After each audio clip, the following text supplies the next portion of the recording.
Sanctus, Sanctus, Sanctus Dominus Deus Sabaoth. Bapak, Ibu, dan saudara-saudariku yang terkasih dalam Tuhan kita Yesus Kristus, salam sejahtera untuk kita semua. Berkat Allah yang Maha Kuasa senantiasa menyertai kita. Marilah kita mendengarkan dan merenungkan bacaan-bacaan kitab suci hari Senin tanggal 12 Januari tahun 2026.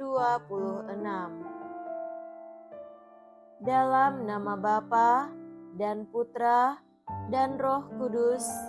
Amin. Bacaan pertama dari kitab pertama Samuel bab 1 ayat 1 sampai 8. Ada seorang pria dari Ramatain Zofim di pegunungan Efraim, namanya Elkana bin Yeroham bin Elihu bin Tohu bin Zuf, seorang Efraim. Ia mempunyai 2 istri, yang seorang bernama Hana dan yang lain bernama Penina. Penina mempunyai anak, tetapi Hana tidak. Setiap tahun Elkana pergi meninggalkan kotanya untuk sujud menyembah Tuhan semesta alam dan mempersembahkan korban kepadanya di Silo. Di sana yang menjabat imam Tuhan ialah kedua anak Eli, yakni Hofni dan Pinehas.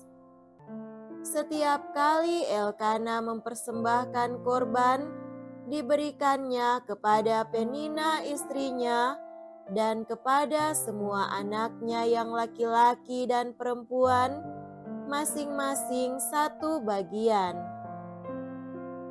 Tetapi Hana, yang sebenarnya lebih dikasihinya, hanya mendapat 1 bagian juga, sebab Tuhan telah menutup kandungannya.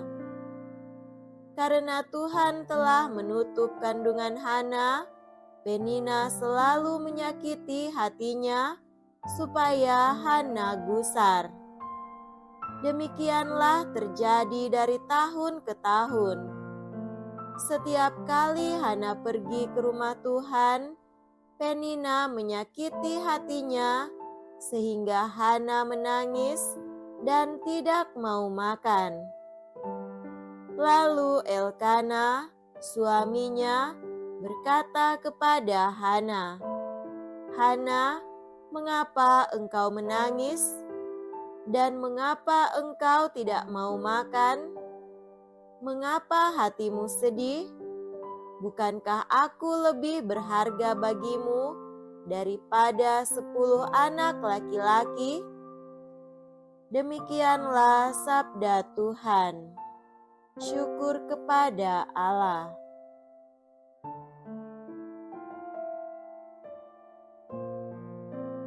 Semoga Tuhan beserta kita sekarang dan selama-lamanya.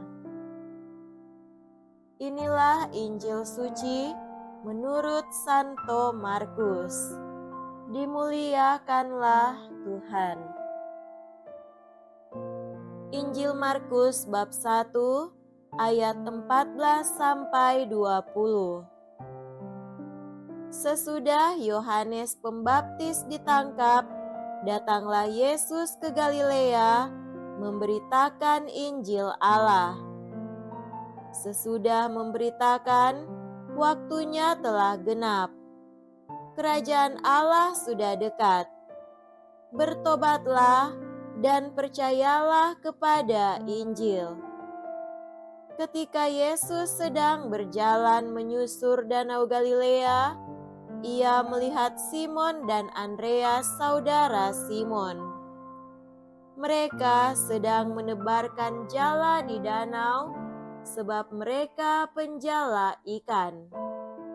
Yesus berkata kepada mereka, "Mari, ikutlah aku, dan kalian akan kujadikan penjala manusia." Mereka segera meninggalkan jalannya dan mengikuti Yesus. Dan setelah Yesus meneruskan perjalanannya sedikit lagi, dilihatnya Yakobus, anak Zebedeus, dan Yohanes saudaranya sedang membereskan jala di dalam perahu. Yesus segera memanggil mereka, dan mereka meninggalkan ayahnya, Zebedeus, dalam perahu bersama orang-orang upahannya. Lalu mereka mengikuti Yesus. Demikianlah sabda Tuhan. Terpujilah Kristus.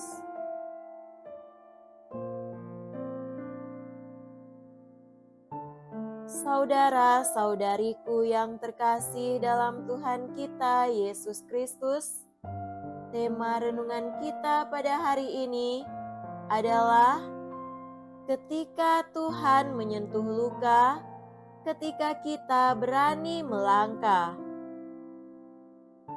Marilah kita membuka hati sejenak dan menengok dua kisah sederhana namun mendalam yang hari ini ditawarkan kitab suci, kisah yang mengajak kita melihat bagaimana Tuhan bekerja melalui luka dan bagaimana Ia memanggil kita untuk melangkah. Dalam bacaan pertama dari 1 Samuel bab 1 ayat 1 sampai 8, kita melihat kisah Hana, seorang perempuan yang memanggul kesedihan yang begitu dalam.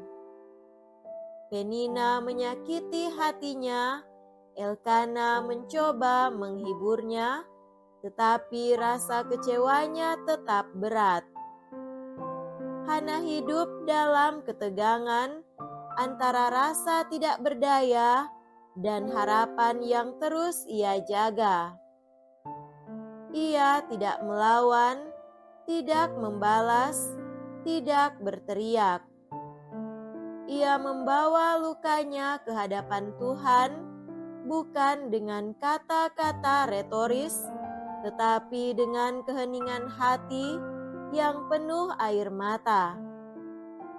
Di balik kelemahannya, ada kekuatan tersembunyi, keberanian untuk tetap datang kepada Tuhan meski hatinya hancur. Hana menunjukkan bahwa kesedihan bukan tanda kurangnya iman, justru sering menjadi pintu di mana Tuhan mengetuk. Sementara itu, Injil Markus bab 1 ayat 14-20 menggambarkan saat Yesus memulai karyanya. Ia berjalan di tepi danau dan memanggil Simon, Andreas, Yakobus, dan Yohanes. Mereka bukan orang suci, bukan ahli Taurat, bukan yang paling layak di antara bangsa-bangsa.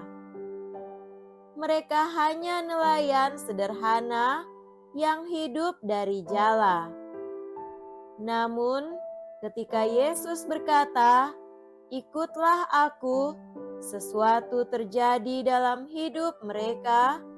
Mereka meninggalkan jala, keluarga, rutinitas, dan mengikuti Dia. Di sini Injil mengungkap rahasia, yakni Tuhan tidak menunggu kita sempurna. Ia memanggil kita apa adanya, tepat di tempat kita berdiri. Kalau Hana mengajarkan cara membawa luka kepada Tuhan, para nelayan mengajarkan cara merespons panggilan Tuhan. Keduanya bertemu dalam kesederhanaan hati yang terbuka.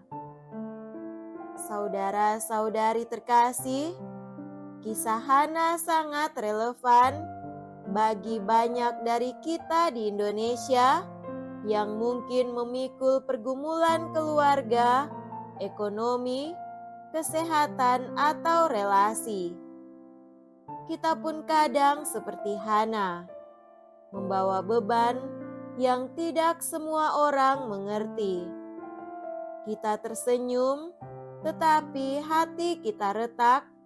Kita melayani, tetapi diam-diam kita letih. Kita berdoa, tetapi kadang doa kita hanya berupa napas panjang dan mata yang berkaca-kaca. Tuhan melihat air mata yang orang lain tidak lihat. Tuhan mengetahui keteguhan hati yang orang lain anggap kelemahan. Maka datanglah kepadanya dengan apa adanya, dengan hati yang tidak rapi, doa yang tidak sempurna, iman yang kadang goyah. Dari para nelayan, kita belajar sesuatu yang tidak kalah penting, yakni keberanian untuk melangkah.